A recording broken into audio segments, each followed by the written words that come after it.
Tutvustan täna esimesi tulemusi isotoopanalüüsidest, mis on tehtud ETAG-i rühmaprojekti võõras versus kohalik kesk- ja uusaja toitumisharjumustes raames. Nii.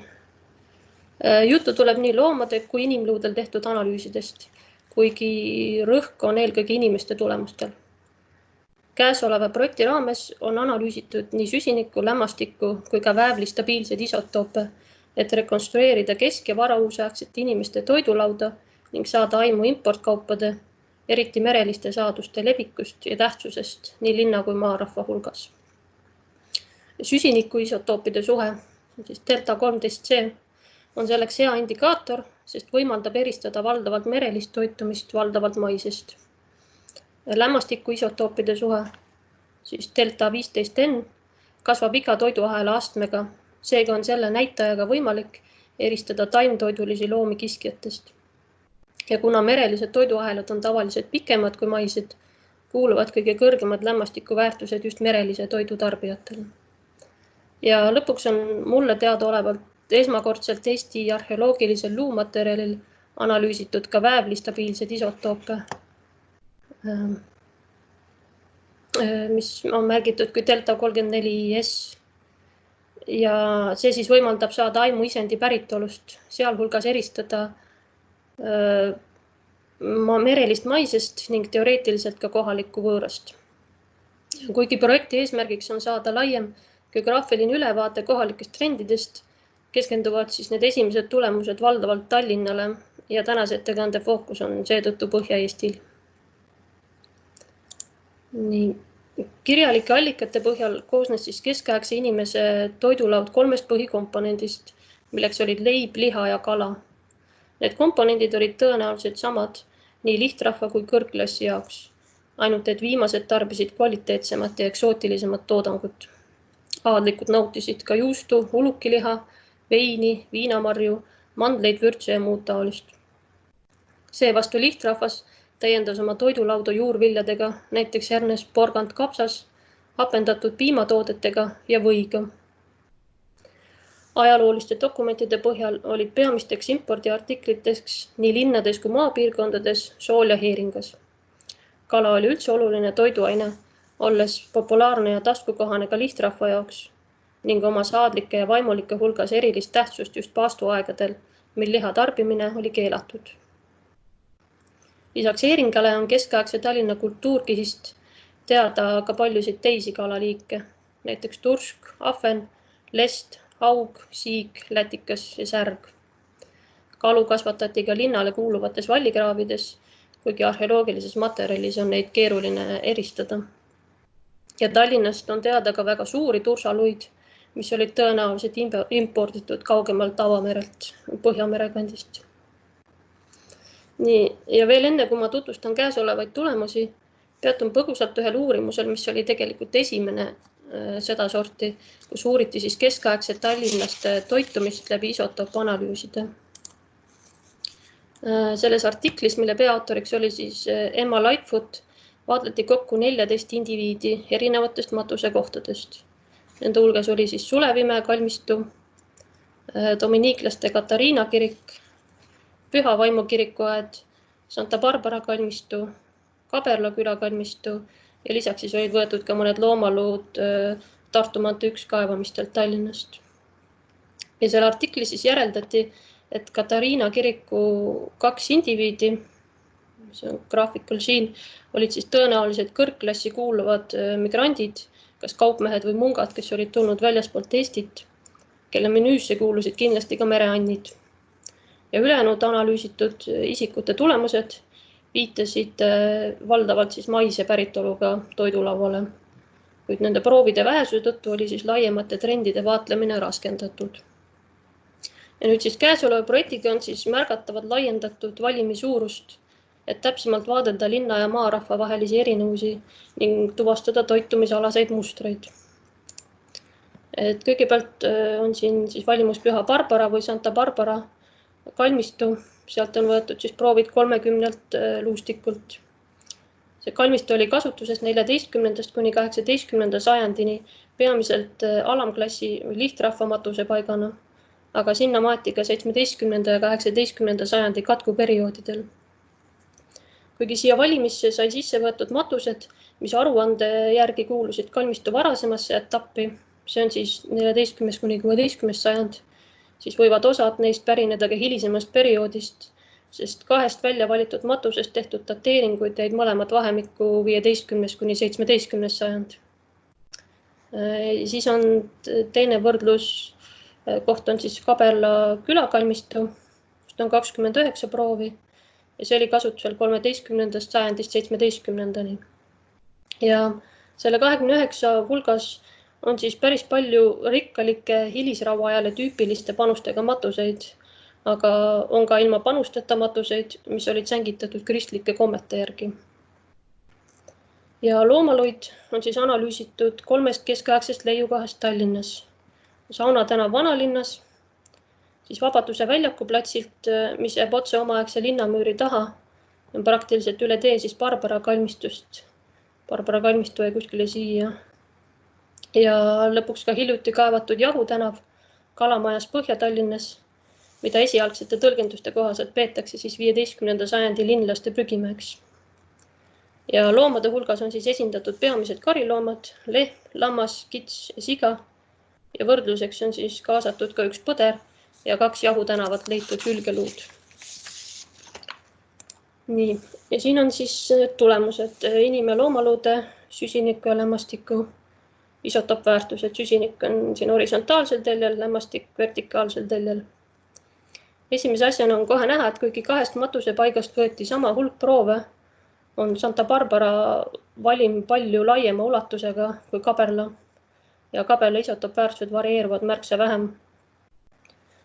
Linnas oli kindlasti inimeste liikuvus suurem, esines rohkem võõramaalasi, kel võisid olla teistsugused kombed ning samuti oli ka toit ise kindlasti linnas mitmekülgsem kui maal või vähemalt mitmekülgsema isotoopilise koostisega.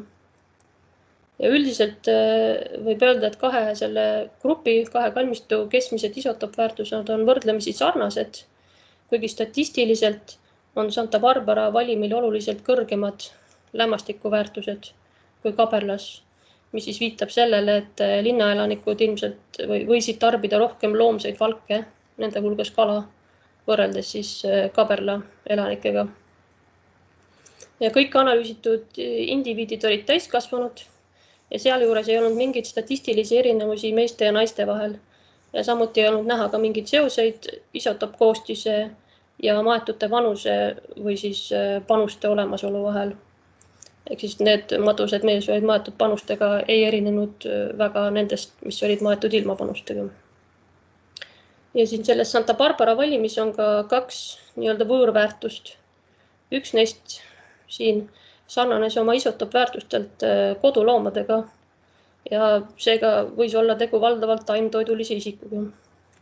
Teise puhul, kes on siin graafiku kõrgel üleval otsas, on olnud tegu isikuga, kes oma sellise kõrge lämmastiku väärtuse poolest on justkui toitunud enamiku teiste analüüsitud isikutega võrreldes hoopis kõrgemal toiduahela astmel.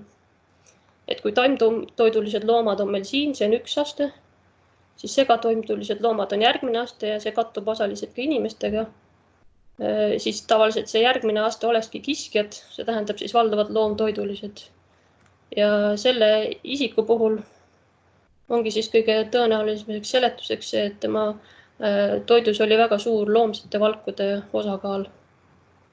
Ja tõenäoliselt mängisid suurt rolli ka kalad, sest nagu näha, on ta oma lämmastiku väärtuste poolest isegi meie 2 hülgest siin kõrgemal.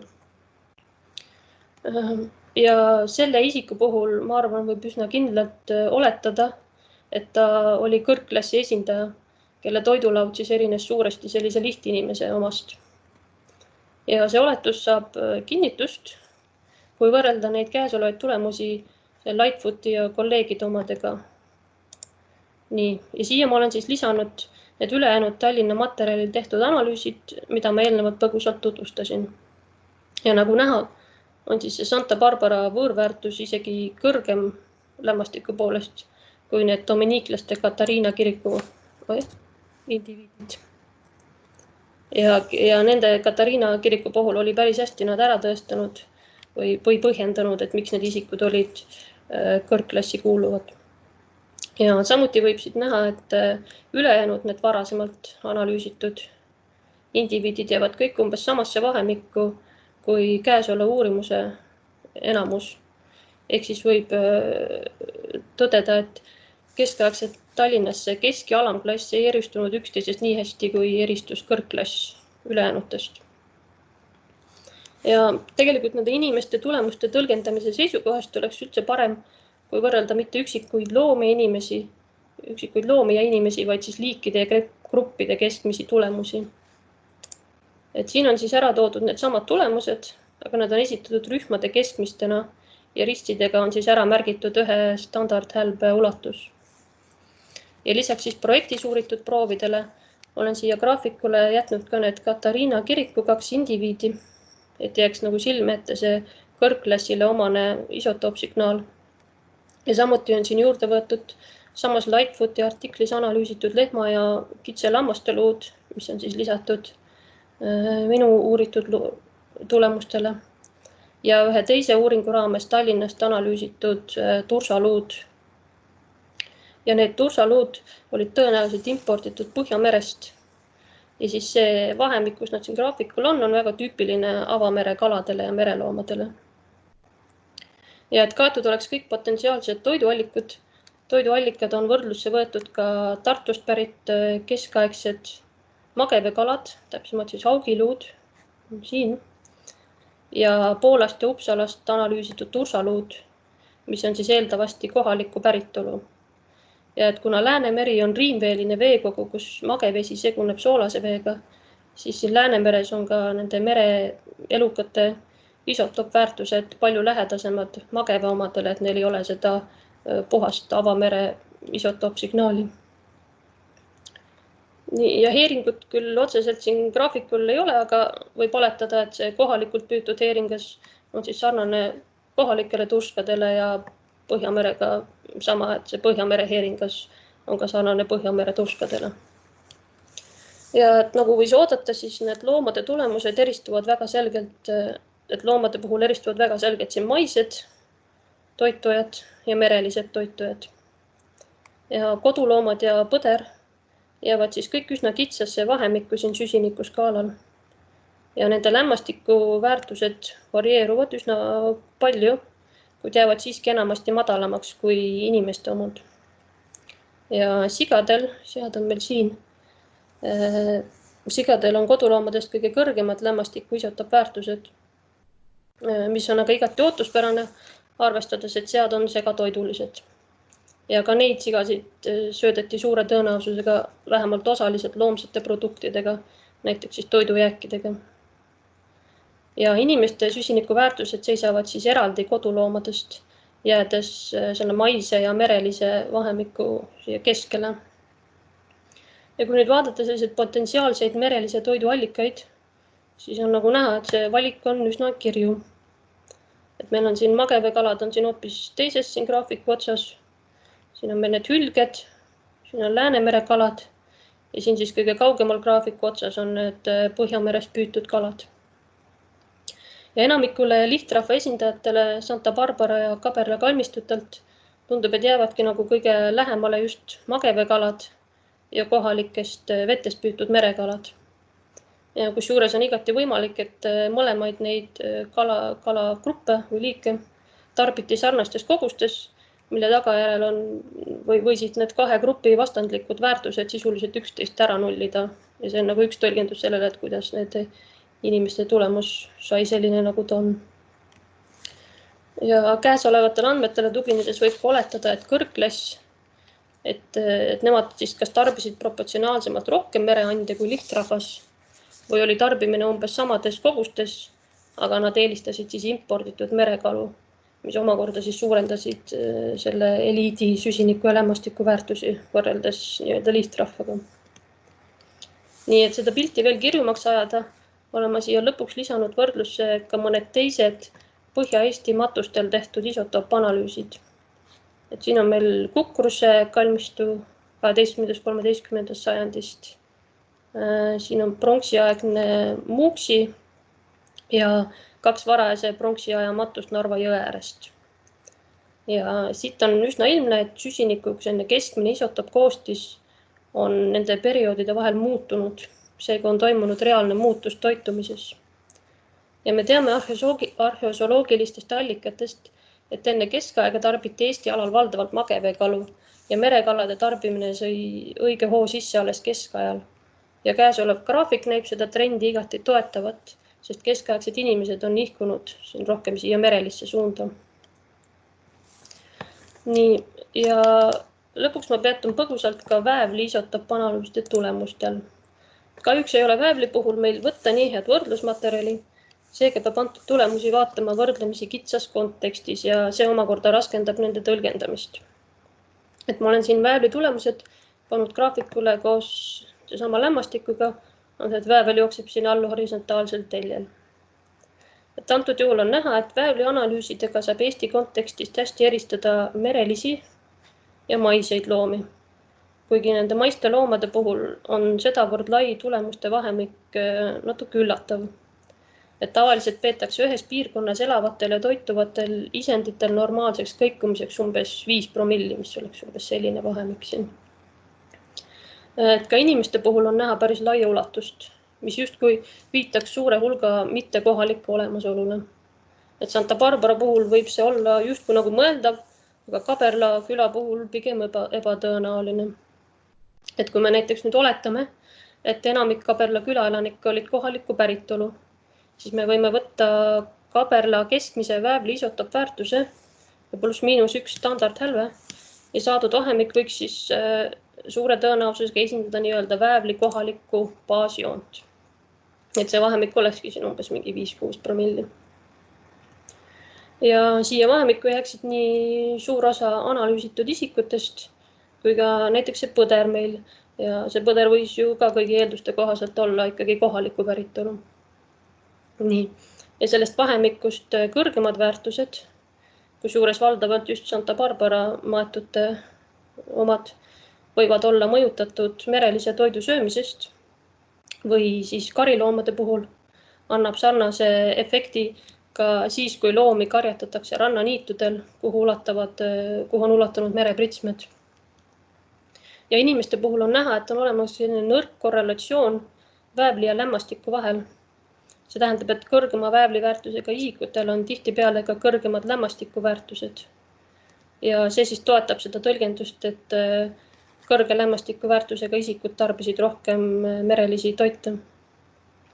Ja samuti on ka ilmne, et mitmed Kaberla matused ja ka päris paljud loomad jäävad siis sellest eeldatavast kohalikust baasjoonest madalamale siia vasakule poole. Et nende puhul miks mitte kaaluda tõlgendust, et tegu on nii-öelda kaugemalt kandirahvaga, võimalik, et siis teistest Eesti piirkondadest, näiteks lõuna poolt, kus see geoloogiline aluskivim on teine kui Põhja-Eestis. Et huvitaval kombel on kõik need Kaberla matused välja arvatud üks on tuvastatud kui naine. Ja et kas see on äkki vihje eksogaamiale, et naine toodi teisest külast või maakonnast. Et sellel on nagu raske praegu vastata, aga tekib selline küsimus. Et kui edaspidi tekib võrdlusmaterjaliga Lõuna-Eestist, kus siis kohalik baasjoon võib olla natuke teistsugune ja kus see merelähedus ei mõjuta nii palju loomade tulemusi, siis on võimalik ka neid esmaseid tulemusi uue nurga alt vaadelda ning potentsiaalseid migrante täpsemalt tuvastada. Et plaanis on siis laiendada nii inim- kui looma- ja kalaluude valimit ning hõlmata erinevaid Eesti piirkondi. Seega loodetavasti toovad siis edasised analüüsid pilti veidi selgust ning võimaldavad kogu seda andmestikku vaadelda palju laiemas raamistikus. See olekski minu poolt kõik. Tänan kuulamast.